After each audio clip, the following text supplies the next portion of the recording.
오늘은 야곱이 당하는 고난에 대해서 한번 생각해 보도록 하겠습니다.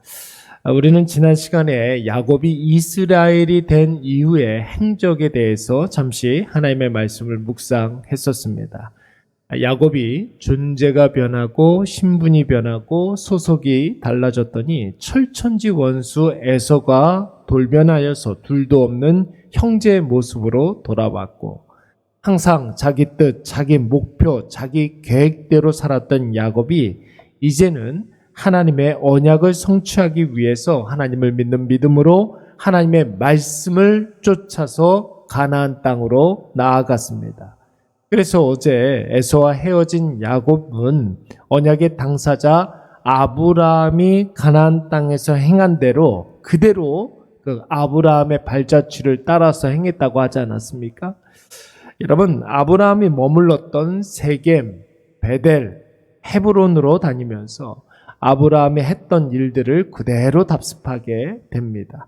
아브라함이 그곳에서 제단을 쌓았다면 야곱도 그곳에서 제단을 쌓고, 아브라함이 헷족속에게 땅을 매입했던 것처럼 야곱도 세겜성의 주장 하몰에게서 정식으로 가나안 땅을 매입했습니다. 이 모든 일들이 다 하나님의 언약을 성취하기 위함이었고, 야곱이 자기 이름 야곱대로 사는 것이 아니라 하나님께서 주신 이름 이스라엘이라는 이름으로 살려고 부단히 노력을 했었던 것입니다. 그렇다면 이제 여러분 남은 것은 무엇입니까? 하나님이 일하실 때 아닙니까? 야곱이 이스라엘로 살려고 노력을 했다면 하나님도 야곱에게 풍성한 복락을 주셔야만 할 것 같습니다. 야곱이 아브라함의 발자취를 따라 살려고 했다면 하나님은 야곱에게 아브라함에게 주셨던 복을 그대로 주셔야만 할 것 같습니다. 그런데 오늘 본문의 말씀에 보시면은 야곱이 전혀 예상하지 못했던 아주 의아한 사건이 벌어지게 됩니다. 그것이 무엇입니까? 야곱의 하나밖에 없는 딸이 세겜성에서 놀러 나갔다가 세겜성 추장에게 강간을 당하는 일들이 벌어지게 되는 것이죠. 하나님 여러분, 우리가 살면서 당하는 여러 가지 고난은 해석이 안 될 때가 너무나 많이 있어요. 해석이 안 되니까 고난이겠죠. 설명이 전혀 되지 않는 일들을 우리가 만날 때가 종종 있다라는 것이. 그래서 똑같은 고난을 반복해서 당할 때에 여러분 항상 고난은 우리에게 낯설게 느껴질 때가 너무나 많이 있습니다. 많은 사람들이 고난에 대해서 이야기를 할 때에 고난은 하나님이 우리의 잘못된 부분을 고치기 위한 대수술이다, 이렇게 이야기할 때가 있습니다. 맞습니다. 여러분, 모든 고난에는 하나님의 뜻이 있고 이유가 있습니다. 그래서 가치 없는 고난, 그런 건 없어요, 여러분. 의미가 없는 아픔, 이런 것도 없습니다. 그런데 여러분, 문제는 무엇이냐면 우리가 그 고난의 의미를 고난을 받고 있을 때는 모른다는 것입니다. 고난의 시기가 다 지나고 난 다음에야 비로소, 고난의 터널을 다 지나가고 난 다음에 고난이 약처럼 느껴지는 것이고 그 고난을 감사와 기쁨으로 받게 되는 것이죠. 그래서 여러분, 어떤 분은 이런 말을 한 적이 있습니다. 하나님이 우리에게 고난과 설명서를 같이 보내지 않는다. 고난과 그 고난에 대한 설명서를 같이 보내지 않는다. 여러분, 고난을 우리에게 이메일로 보낸다면 여러분, 설명서는 배편으로 보내는 거예요. 늦게 오는 것입니다. 고난이 먼저 오고 설명서는, 그 고난에 대한 설명은 나중에 하나님께서 해 주시는 것입니다. 왜 그렇게 하시겠습니까? 고난에 대한 분명한 목적이 있기 때문에 그런 것이.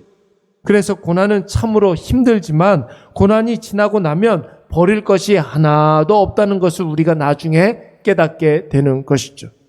그럼에도 불구하고 사실 우리가 고난 중에 있을 때는 이런 고난의 원리를 다 안다 할지라도 힘든 고난이 갑자기 쉬워지는 것이 아닙니다. 오늘 여러분 본문의 말씀을 한번 보시기 바랍니다. 하나님을 만난 야곱은 이제 야곱이 아니라 이스라엘로 거듭났습니다.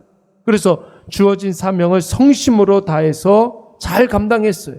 하나님의 언약을 잘 계승하기 위해서 그 조부 아브라함이 갔던 길로 나아갔습니다. 아브라함이 했던 일들을 하면서 말씀의 의미를 되새기고 언약의 뜻을 마음속에 새겼습니다. 또한 하나님의 인도하심을 철저히 순종했습니다. 그런데 그러한 헌신과 순종의 결과가 하나밖에 없는 딸이 무참히 짓밟히는 모습으로 나타났습니다. 여러분, 이것을 우리가 어떻게 해석할 수 있겠습니까? 마음을 다해서 헌신했는데 불행이 찾아왔어요. 목숨을 내놓고 순종했는데 고통스러운 일들이 찾아왔습니다. 여러분, 야곱의 일생을 놓고 보면 여러분 이런 일들이 얼마나 많이 있었는지 모릅니다. 늘 인생은 산 넘어 산이었습니다. 둘째 아들 컴플렉스가 있어서 장자권을 가로채지 않았습니까? 그때 광야에 홀로 내버려지기도 했고 레아와 라헬의 아들 전쟁에 휩싸이기도 했습니다.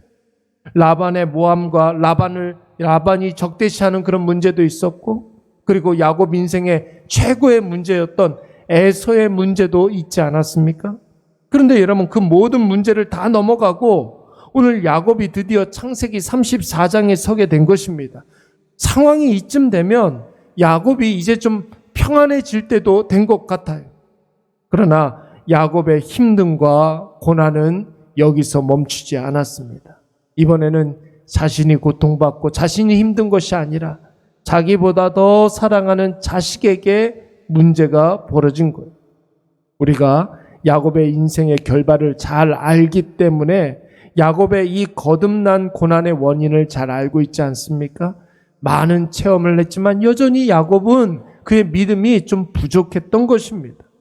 하나님께서 여러 가지 상황을 통해서 야곱의 믿음을 아름답게 지금 갖고 가시는 중이었고, 또 여러 가지 상황들을 통해서 야곱의 믿음을 조금씩 자라고 성장하게 하시는 것입니다.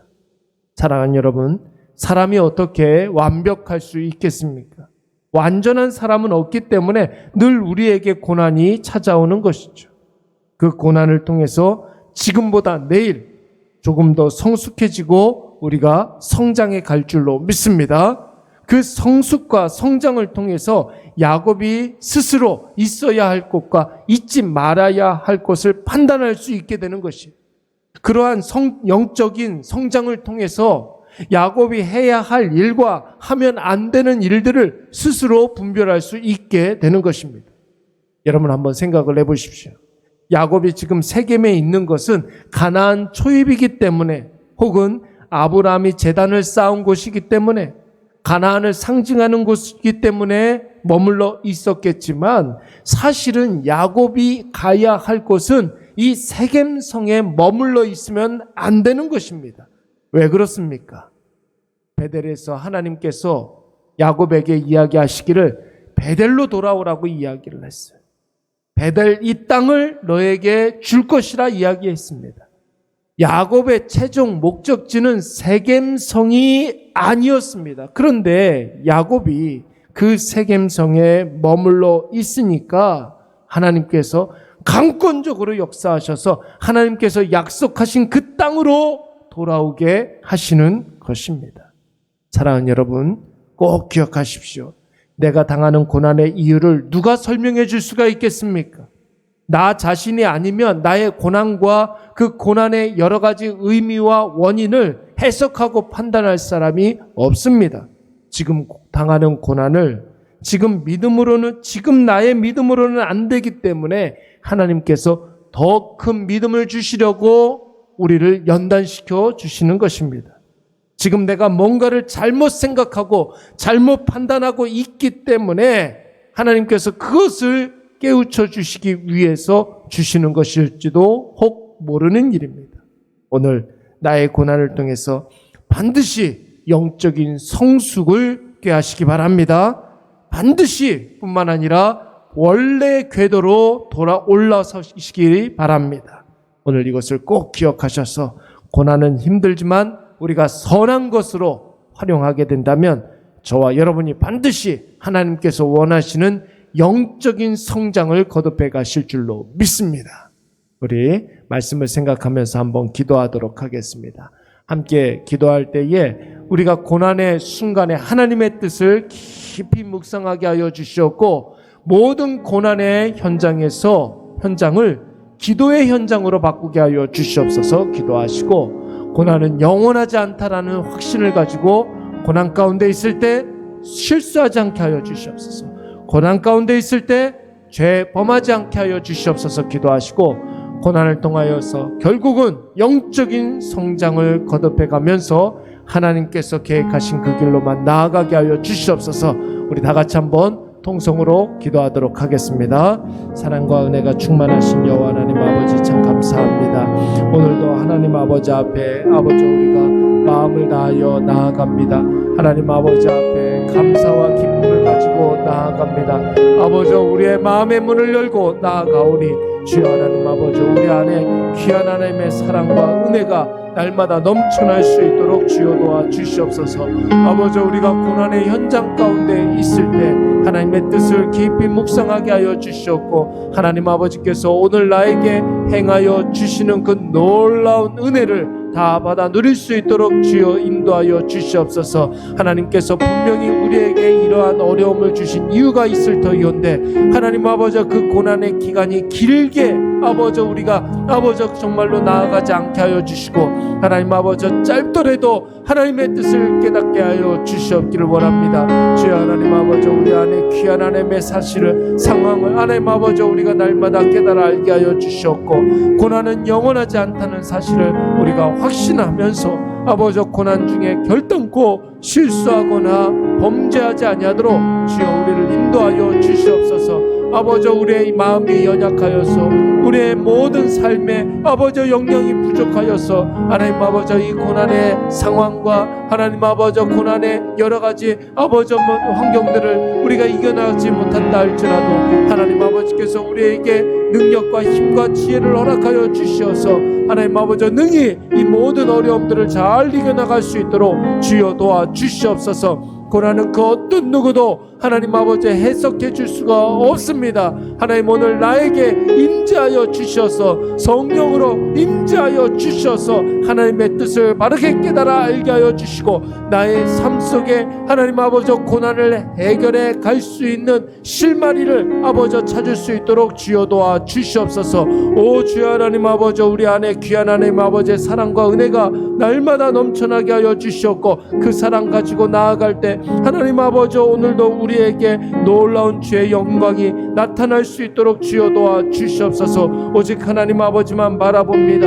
하나님 아버지 앞에 감사와 기쁨으로 나아갑니다. 주여 우리를 붙잡아 주시옵소서. 주여 우리 안에 역사하시는 성령 하나님으로 인하여서 날마다 하나님 아버지 앞에 더 가까이 나아갈 수 있는 아버지 우리 모든 주의 자녀들 되게 하여 주시옵소서. 결국은 하나님 아버지로 인하여서 우리가 영적으로 성장해 갈 줄로 믿습니다. 아버지 개인의 부흥이 교회의 부흥이 되게 하여 주시옵고, 아버지 우리 사랑하는 가정의 부흥이 되게 하여 주시옵소서. 온전히 하나님 아버지만 바라보며 나아가게 하여 주시옵고, 신령한 하나님 아버지 그 사랑으로 말미암아 하나님 아버지 앞에 더 가까이 나아갈 때 주여 우리 안에 귀한 하나님의 사랑과 은혜가 날마다 넘쳐날 수 있도록 주여 도와 주시옵소서. 능력 있게 아버지 모든 고난을 이겨나갈 수 있도록 도와 주시옵고, 하나님 아버지 정말로 그 고난 가운데 하나님 아버지 숨겨진 그 뜻을 발견하여서 우리의 영혼이 오히려 기뻐하고 오히려 하나님 아버지 앞에 감사할 수 있도록